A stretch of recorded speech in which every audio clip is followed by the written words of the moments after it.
വിശുദ്ധ യോഹന്നാൻ്റെ സുവിശേഷം 15-ാം അധ്യായം 1 മുതൽ 10 വരെയുള്ള തിരുവചനങ്ങൾ. മുന്തിരിച്ചെടിയും ശാഖകളും. ഞാൻ സാക്ഷാൽ മുന്തിരിച്ചെടിയും എൻ്റെ പിതാവ് കൃഷിക്കാരനുമാണ്.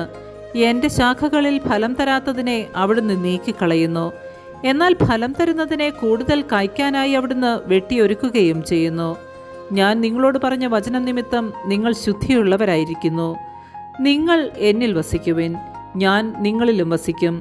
മുന്തിരിച്ചെടിയിൽ നിൽക്കാതെ ശാഖയ്ക്ക് സ്വയമേവ ഫലം പുറപ്പെടുവിക്കുവാൻ സാധിക്കാത്തതുപോലെ എന്നിൽ വസിക്കുന്നില്ലെങ്കിൽ നിങ്ങൾക്കും സാധിക്കുകയില്ല.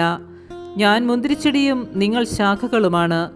ആരെന്നിലും ഞാൻ അവനിലും വസിക്കുന്നുവോ അവൻ ഏറെ ഫലം പുറപ്പെടുവിക്കുന്നു. എന്നെ കൂടാതെ നിങ്ങൾക്ക് ഒന്നും ചെയ്യാൻ കഴിയുകയില്ല. എന്നിൽ വസിക്കാത്തവൻ മുറിച്ച ശാഖ പോലെ പുറത്തെറിയപ്പെടുകയും ഉണങ്ങിപ്പോവുകയും ചെയ്യുന്നു. അത്തരം കമ്പുകൾ ശേഖരിച്ച് തീയിലിട്ട് കത്തിച്ചു കളയുന്നു.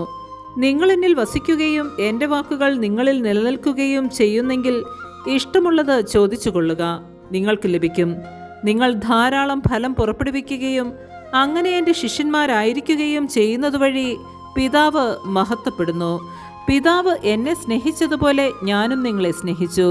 നിങ്ങൾ എൻ്റെ സ്നേഹത്തിൽ നിലനിൽക്കുവിൻ.